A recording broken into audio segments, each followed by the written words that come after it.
Well, good morning. Welcome to First Parish Unitarian Universalist in Medfield. We're so pleased you can all be with us this morning, and welcome to those of you who are streaming in from home. We're so glad you can be here as well. This congregation first gathered in 1651, and this historic meeting house where we have the pleasure of worshiping in this morning was built in 1789 on the unceded ancestral lands of the Wampanoag. Welcome to this place. Here we search for truth and understanding. Here we celebrate life and we contemplate its mysteries. Here we share healing and wholeness. So whoever you are, wherever you come from, whomever you love, we welcome you to this congregation.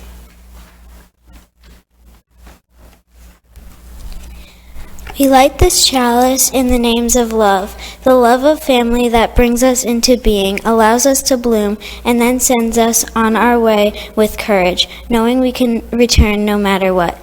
The love of friends who help us feel seen and sing our song back to us when we cannot hear it with our ears alone. The love of community that bathes us into belonging and calls us to see the needs of others as our own. And the greatest love, the love that will not let us go, even in our fear, even in our failure, even when we are lonely or lost. Love invites us home. If we listen, it is doing so, even today.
Welcome, friends. You are beloved, and you are welcome here. Whether tears have fallen from your eyes this past week, or gleeful laughter has spilled out of your smiling mouth, whether you're feeling brave or brokenhearted, whether you're feeling defiant or defeated, fearsome or fearful, you are beloved, and you are welcome here. Whatever is in your hearts, however it is with your soul in this very moment, in this space of welcome, in this space of acceptance, of commitment and recommitment, of covenant and connection, you are beloved, and you are welcome here. Come, let us worship together.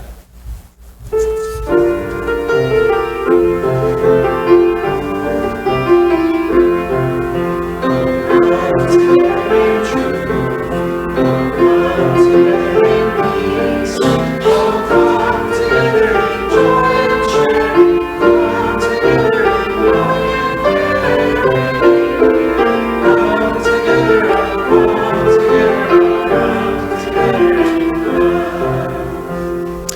Please rise in body or in spirit for our opening hymn, Bring, O Morn, Thy Music, which is number 39 in your gray hymnal.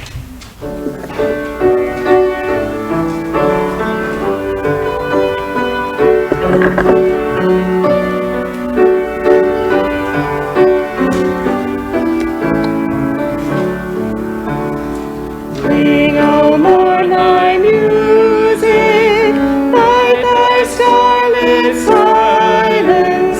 Oceans laugh in rapture to the storm winds coursing free. Suns and planets chorus, praise to thee most holy, who was and is and evermore shall be. Life and death thy creatures, praise thee mighty giver. Praise and prayer are rising in thy beast and bird and tree. Lo, they praise and vanish, vanish at thy bidding. Who was and is and evermore shall be. Life nor death can part us, O thy love eternal. Shepherds of the wandering earth and souls that wayward flee. Homeward draws the spirit, to thy spirit yearning. Who was and is and evermore shall be. You may be seated. And now I would invite forward Shirley Riga to lead us in our candles of joy and sorrow.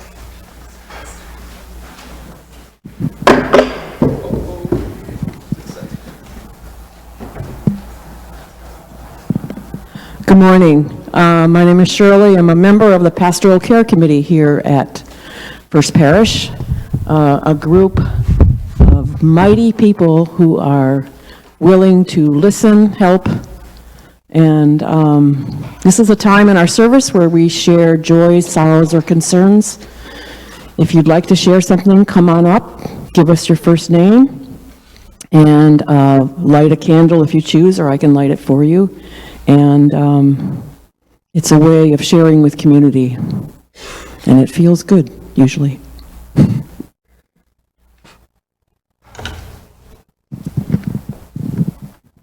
And for all of those we've lost recently or maybe long ago, I'll now light our candle of remembrance.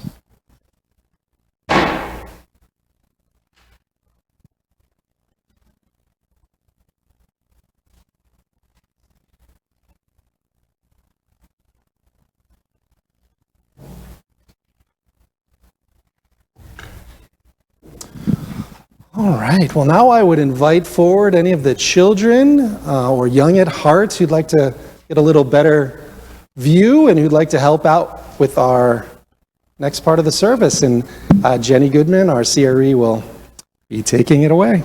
Thank you. Thank you so much. Yeah, if the children, and I noticed that we had a number of new children this morning too. This is a time in the service when the children have a chance to come up and we do something that's, a little more focused with them. So depending on whether you want to, you're welcome to come and join us. Hi, everybody. So, the theme of our morning is self-love. And one of the things when I was thinking about self-love, I was also thinking about how we talk to ourselves and how we would talk to a friend. And, sometimes we talk to ourselves in a harsh way that maybe we wouldn't talk to a friend. So, I think like this next, Rev Dave has kindly agreed to do a little skit with me that's going to kind of show like how bad it would be if we actually talk to our friends the way sometimes the things we say to ourselves, So You still game? I think I'm going to stand on this side so I can see the children, if that's okay. Okay. He knows what's coming, the defensive posture. Okay. So, like, imagine that Rev Dave is a really good friend of mine, and I'm with him just like almost all the time. And then I start talking to him like this, like, you looked really stupid playing softball yesterday. What made you think you could do that? I don't know how, I don't even know if those people are going to talk to you again. So, and then, hey, did you see how he looked at you? He's right. I think you're kind of a loser.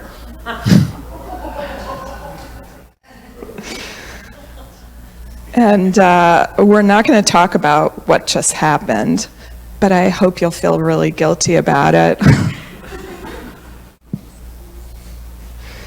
Cheesecake? Really? You should just hide in the basement until you burn it off.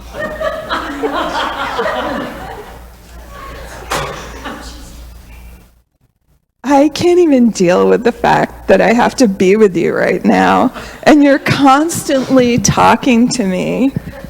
Just put on Netflix, and maybe that'll drown it out.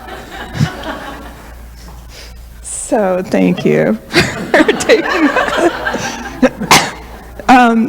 So why wouldn't I talk to my friend like that? I like my friend, right? And I don't want to hurt him. And none of those things were true either. I just made all of it up. Yeah, Leah. You wouldn't want to talk to anybody, not yourself, definitely, because those are just like, you're up here, then you're going to be really sad for a long time until you're finally like, all right, I'm different things now. And you wouldn't want to tell Dave that because that's just mean. It's just mean. No. You want to tell the truth. So sometimes I think we're nicer to our friends and to the people in our lives than we are to ourselves. Like sometimes, we think, oh, I would never talk to, I would never say anything like that to, except in a skit. Thank you, Dave. And yet, maybe I would say that to myself in the back of my head, oh, yeah, well, that person looked at me like that. There must be something wrong with me, right? Or, just we can be very harsh with ourselves. So my point is you get to be with yourself all the time, right? You get to, you can have so much fun with yourself, and you can be the most uplifting person. You can make that choice to just really support yourself and be uplifting. And you can also make yourself feel so bad. So since the theme of the service is self-love, I'm wondering if you have some ideas of how you can show yourself love. How can you express that love towards yourself or support yourself? Do you have any ideas?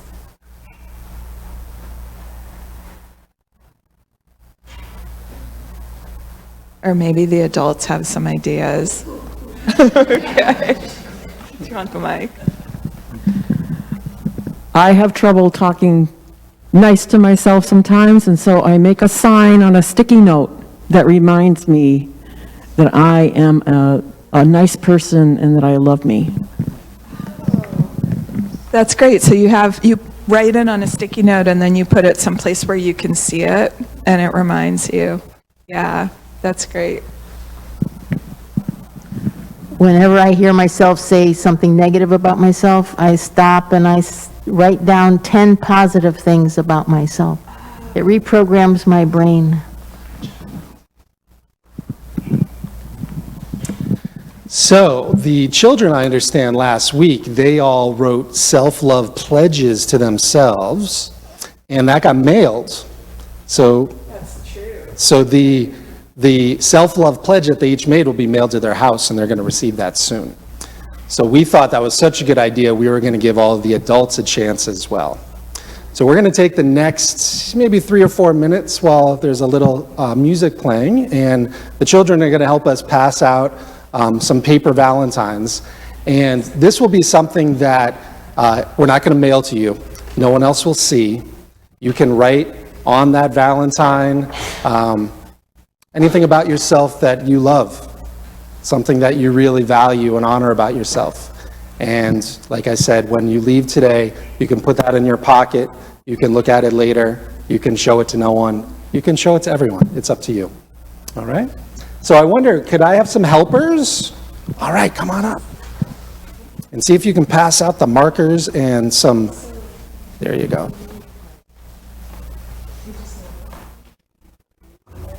Yeah, give everybody one. All right.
Please join me now in a spirit of prayer.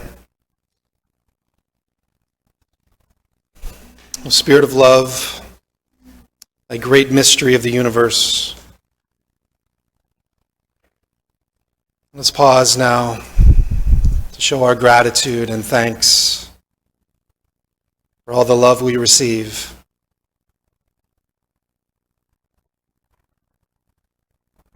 We're so thankful for our families who care for us, our friends who put up with us when sometimes we're not so lovable. So thankful for the love of this community and the love that's greater than any of us, but somehow within and around all of us, holding us, watching out for us, guiding us.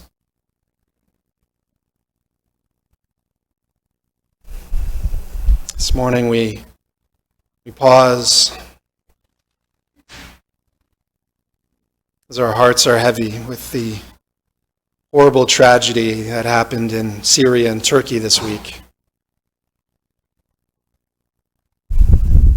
News is just too much to bear. We now hear that over 28,000 people have died. Still more deaths coming.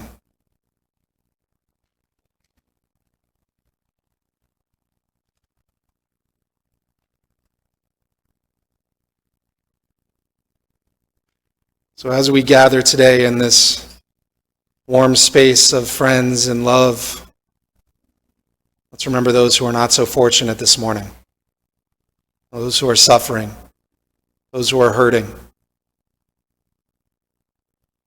And to them we say, I'm sending you light to heal you, to hold you. I'm sending you light to hold you in love.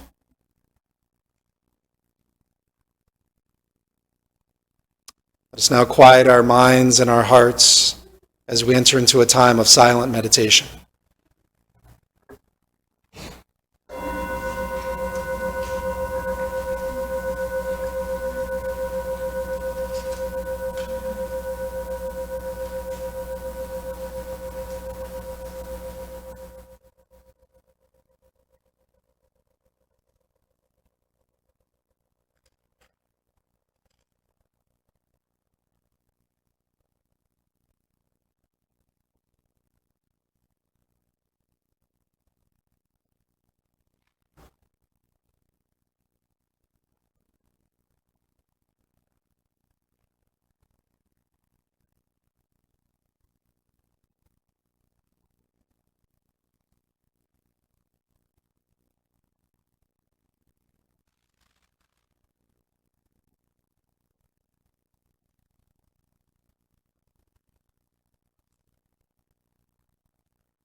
Amen. Well, now I would invite forward Avery Raza for the morning's reading.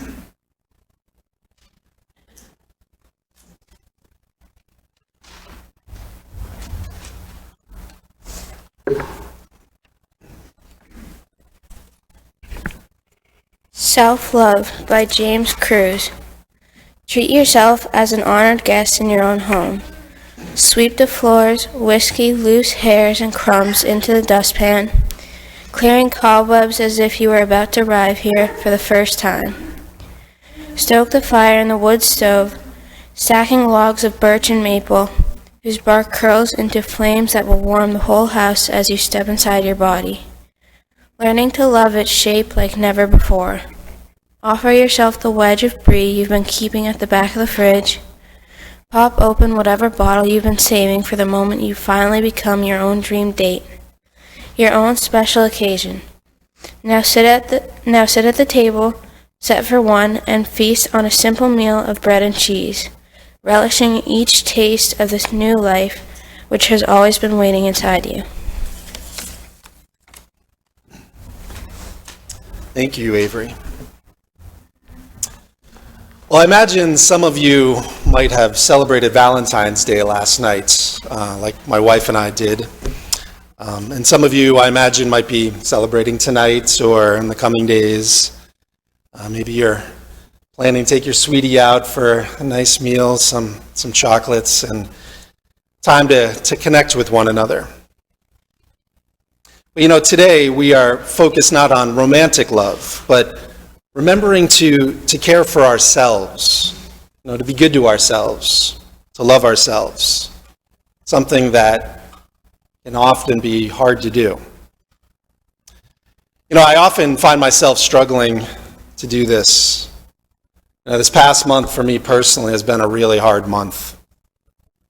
This dark and cold time of year, sometimes I get depressed, I get tired. I feel the energy drain out of me. I struggle to keep up with all of my responsibilities. Do any of you ever feel that way? Usually January and February are filled with snow. Something that for me always lifts my spirits, brightens the world. And as a former art teacher, it might often mean I'd have the day off as well. Now, usually on those snow days here in February, there'd be sledding, followed by warming ourselves up by the fire, sipping hot cocoa, and, of course, all those snow days off from school and work. But not this year, yet. This time of year, many of us feel alone, we feel isolated, and affected by that lack of sunlight. As a result, there are many who suffer from depression this time of year. In fact, 20 million Americans are struggling with depression right now. Dr. Michael Kerr, a psychologist who writes for Healthline, wrote in a recent article, he says, social isolation is one of the biggest predictors of depression, especially here in the winter.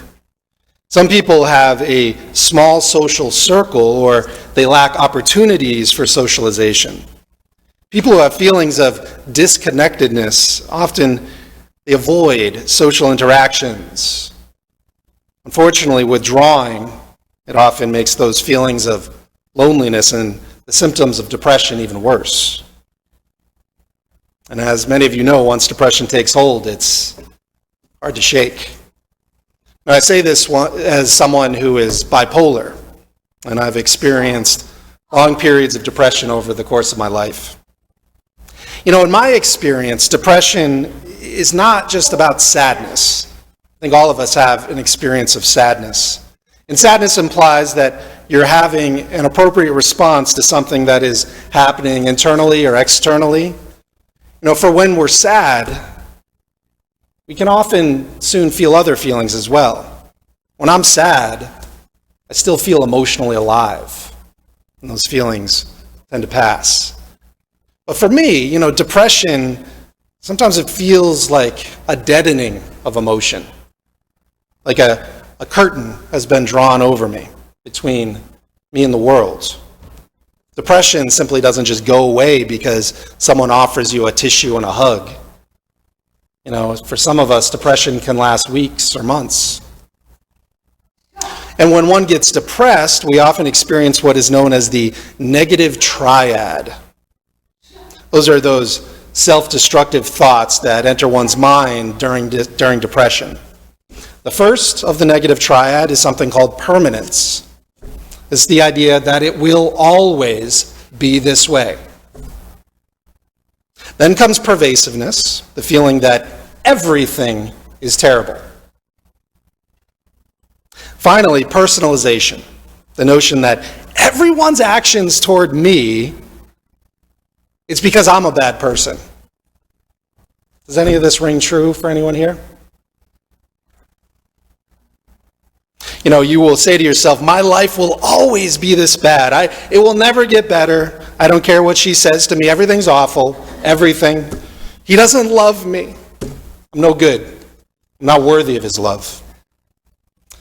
Well, as a therapist once told me, careful talking to yourself.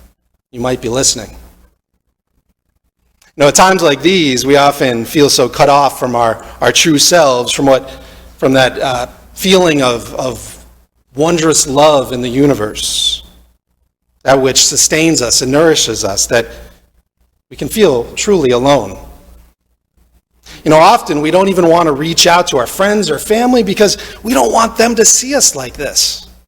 Somehow we convince ourselves with all of those negative self-thoughts that we would be better to simply suffer alone, away from all those who might judge us, and those who might find out what we're going through, which, as we know, just makes matters worse.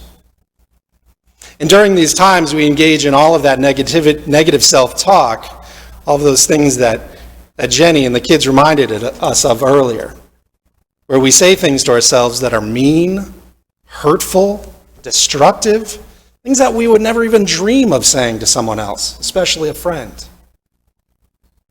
You know, for during the last 3 years of this pandemic, many of us forgot how to truly love ourselves. You know, what was happening to us was a virus. It was embodied. And we were holding fear and tension in our bodies. And our bodies were isolated from one another. You know, I was deeply worried about all of you who live alone. I still am. Psychotherapist Virginia Satter once said, quote, "We need 4 hugs a day for survival. We need 8 hugs a day for maintenance, and we need 12 hugs a day for growth." Some of us are not getting or giving our 4 survival hugs. You know, I knew we would need to hug ourselves during this time. And doggone it, we tried our best, didn't we? We still came together. We worshiped together through technology, but it wasn't quite the same. This morning, one of you gave me a hug. It was amazing. You know, during these 3 long years, feelings of anxiety and powerlessness, they threatened to overwhelm us as we vacillated between sticking our heads in the sand, pacing during those long, sleepless nights, eyes glued to our little glowing screens, trying to keep up with all of that avalanche of traumatic news, looking for something, anything to just ease that loneliness for just a little while. You know, imagine if we were able to develop some better strategies, some other ways to help us cope with some of these feelings. You know, a world where people actually loved themselves, loved their bodies, and they were good to themselves. Just imagine. You know, maybe we should try something different.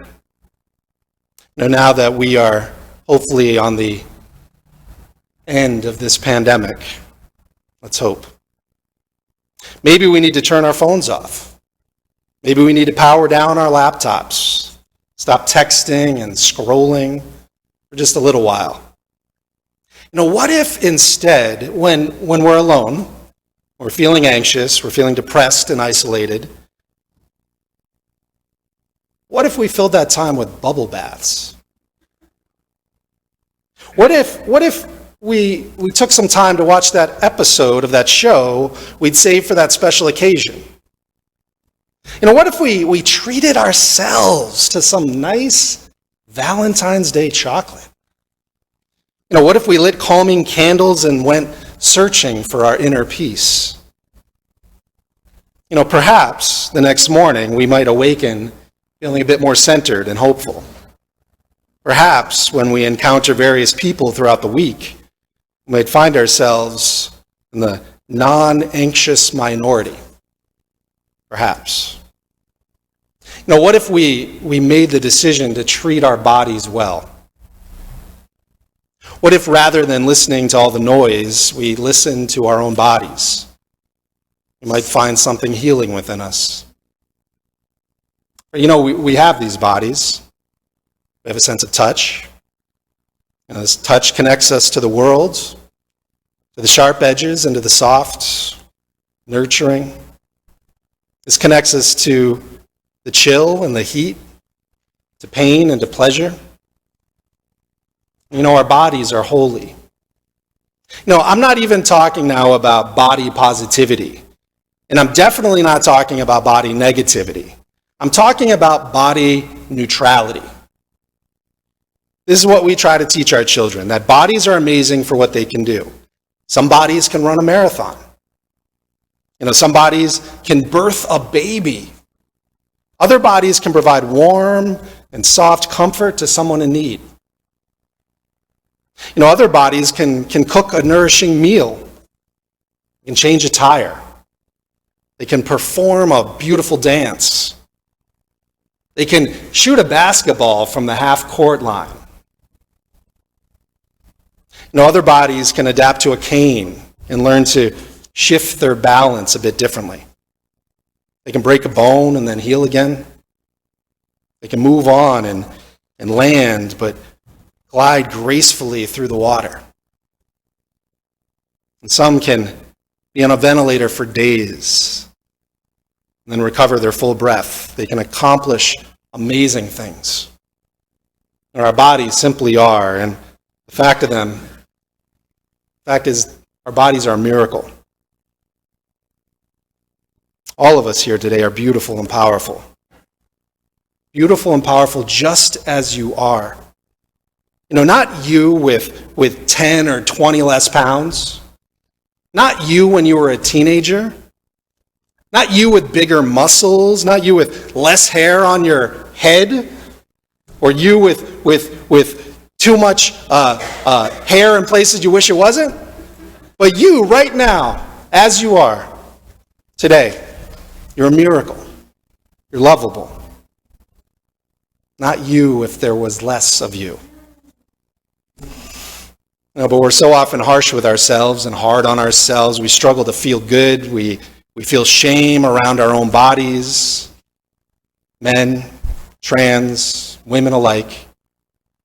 Liberation requires rethinking our desires, our concept of what it means to be healthy and beautiful. What makes you feel healthy? What makes you feel powerful and beautiful? The musician Lizzo suggests we become our own soulmate. She says, because I'm my own soulmate. I know how to love me. I know that I'm always going to hold me down. Yeah, I'm my own soulmate. No, I'm never lonely. I know I'm a queen, but I don't need no crown. Look up in the mirror like, damn, she's the one. We've been through so much together over these past years. So much trauma and isolation and fear. Let's remember to be good to ourselves. Take some time to be good to our bodies without infringing on anyone else's bodies. Scripture teaches us to love thy neighbor as thyself. Here's the truth. You cannot love your neighbor unless you love yourself first. So I'd invite you to go and love yourself, all of yourself. When you're feeling joyful, ecstatic, and silly, as well as when you're feeling depressed and anxious and alone. Treat yourself as an honored guest in your own home. The work of caring for others, of serving the world, it will always be there. There will always be more work to be done. Let's just put that down for a moment and do that thing that nurtures you so that you can feel your full power, your full potential. So the love you access for yourself spills out onto everyone else around you and everyone around them until we're all loving, liberated, nourished, and nurturing. So we're all finally free. So may it be.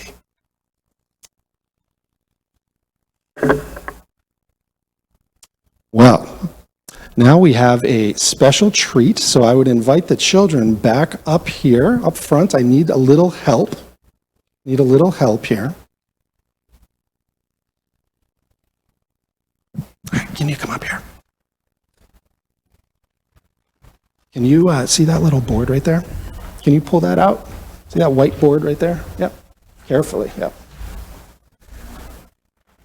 If you could just kind of set it right here. Okay. And it opens up. Can you make it like a tent a little bit? The bottom opens from the bottom. Okay, perfect. All right, why don't you go down here? We're going to need a little bit more help. All right, well, to close us off today, I thought here we are in the middle of February where it's dark and chilly out. And I would like you all to think about 3 words that bring you hope. Because as we see here, well, what do we see here? What do you think that is? What do you think, Bob? Like a bunch of plants growing. Bunch of plants growing, maybe. Is that going to happen sometime soon? Yeah. So no matter how dark and cold you might feel right now, spring will be coming. So the children are going to pass out a little teeny heart. You can write 3 words on it if you're so moved. And then we're going to process up, and we are going to see what we can do to these green stems to see if we can make them come alive. All right, so I'll pass them out. Everybody grab some and bring them to all the adults. And a marker.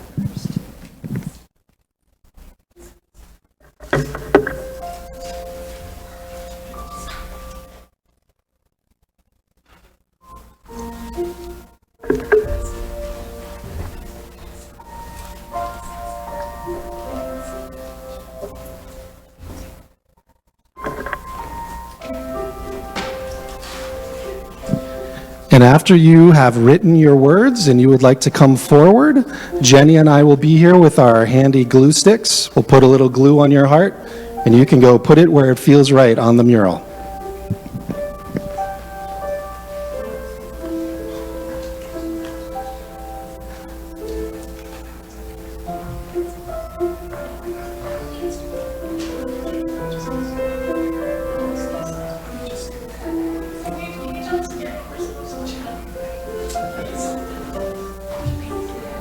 Thank you, Sissy. 3 words that give you hope.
Now I would invite forward Fritz Fleischmann for the morning offering.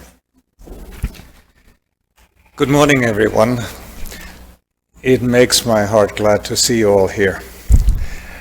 I'm Fritz Fleischmann. I'm a member of the annual fund drive committee, and before I speak to the offering, I want to say something about the earthquake tragedy. Early last week, I was researching places where I could donate. And I went to the UUSC website, and they recommended the Global Fund for Human Rights as the place that directs 100% of our donations to the earthquake victims. And then Rev Dave sent an email, which you may have seen in your inbox, directing you to the same place, Global Fund for Human Rights. It alleviated my grief, I have to say, a little bit to make the donation. I would encourage you to do the same thing. Now, to ourselves. Last night I had the incredible pleasure of attending a small supper. The small suppers are something that we have here as a tradition. We put it on at this time of year. And we talked quite a bit about First Parish. And there was what I thought was a remarkable consensus of optimism about the future of this congregation. And some of us started sharing stories about how this congregation had come through for us in times of need and distress. And I was driving home, I was thinking, this is a powerful reminder that we are this church. We keep it alive as it keeps our spirits alive. So in this spirit, I ask you to give generously now and all year to maintain and strengthen this loving community. Louise?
As we prepare to leave this space, take some time to become your own soulmate.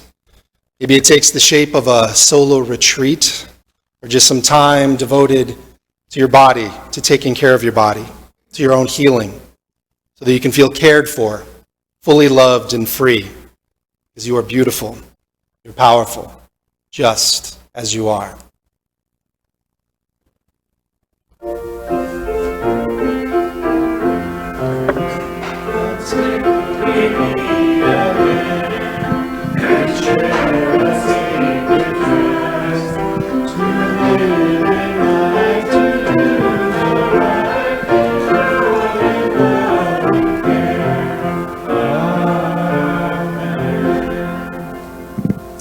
I will now extinguish our chalice, but may its light and warmth stay in our hearts until we meet again. Here ends the worship. Let our service begin.